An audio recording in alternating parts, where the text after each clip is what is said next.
Salam jemaat Tuhan, salam jumpa lagi dalam program Light of Revival, renungan firman Tuhan yang akan menuntun kita di sepanjang hari ini. Mari kita sama-sama membaca firman Tuhan di dalam Lukas pasal 12, ayatnya yang ke-15. Katanya lagi kepada mereka, berjaga-jagalah dan waspadalah terhadap segala ketamakan. Sebab walaupun seorang berlimpah-limpah hartanya, hidupnya tidaklah tergantung daripada kekayaannya itu. Hiduplah bergantung pada Tuhan, bukan pada harta. Jemaat yang terkasih, latar belakang firman Tuhan ini menurut Pendeta Budi Asali mengatakan bahwa pada zaman itu seorang guru atau rabi sering membereskan persoalan dan seorang guru atau rabi dicari-cari untuk menolong seseorang yang menghadapi persoalan berat. Jemaat yang terkasih, maka Yesus dianggap sebagai seorang rabi, maka ia diminta untuk membereskan persoalan dari orang yang di dalam Lukas pasal 12 ini. Jadi orang ini datang kepada Yesus bukan karena ia percaya kepada Yesus atau karena ia senang akan pengajaran Yesus, tetapi ia datang kepada Yesus agar Yesus dapat membantunya mendapatkan warisan dari saudaranya. Jemaat yang terkasih, permintaan orang ini menunjukkan ketamakan dan kecintaannya kepada uang atau harta duniawi. Dan sama juga kebodohan orang-orang duniawi, yaitu orang yang kaya berlimpah harta dan menjadi tamak lalu menggantungkan kehidupannya kepada harta kekayaannya. Jemaat yang terkasih, yang harus kita ketahui dan pahami bahwa hidup manusia tidak tergantung pada kekayaan yang dimilikinya.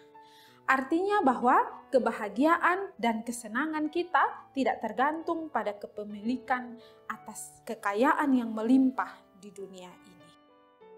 Ada orang yang mempunyai sedikit harta, bahkan hidupnya sederhana, bisa memiliki kehidupan yang aman, nyaman, dan hidup bahagia.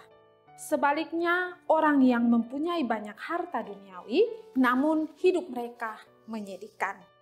Ada yang tidak merasa puas dengan harta yang berlimpah, ada juga yang memiliki harta yang begitu berlimpah, tetapi tidak dapat menikmatinya. Jemaat yang terkasih, Tuhan tidak membenci orang kaya.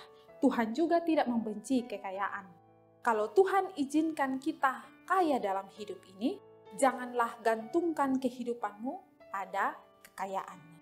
Karena di hadapan Tuhan, orang yang tamak, orang yang menggantungkan hidup dari kekayaannya adalah orang bodoh. Jemaat yang terkasih, apapun keadaan kita saat ini, baiklah kita bersikap rendah hati, gantungkanlah hidupmu kepada Tuhan, dan jangan gantungkan hidupmu pada yang lain, apalagi pada uang atau harta kekayaan kita. Jangan tamak atau bermegah atas segala kekayaan yang kita miliki. Ketahuilah, masih ada banyak hal lain yang lebih berharga daripada kekayaan yang kita punya. Kesehatan kita lebih berharga dari kekayaan, keluarga yang kita punya juga lebih berharga dari kekayaan, hidup kita pun lebih berharga dari kekayaan. Dan di atas semuanya itu, Kristus yang kita punya lebih berharga daripada segala kekayaan kita.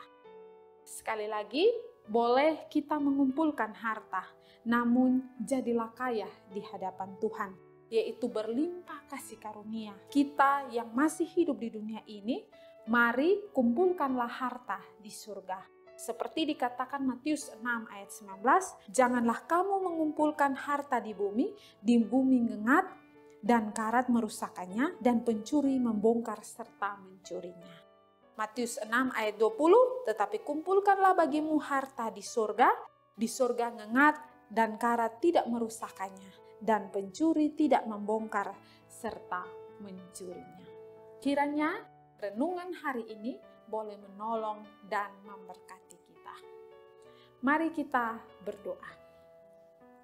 Tuhan, terima kasih untuk firman Tuhan hari ini. Tuhan tolong kami agar hidup kami berserah penuh kepada Tuhan, dan jangan kami menggantungkan hidup kami pada uang atau harta kekayaan. Tetapi kami mau bergantung sepenuhnya kepada Tuhan, memohon penyertaan Tuhan di dalam kehidupan kami. Terima kasih Tuhan untuk semua kebaikan Tuhan di dalam kehidupan kami. Amin. Jemaat yang terkasih, mari tetaplah jadikan firman Tuhan sebagai terang dan pelita bagi jalan hidup kita. Tuhan memberkati kita.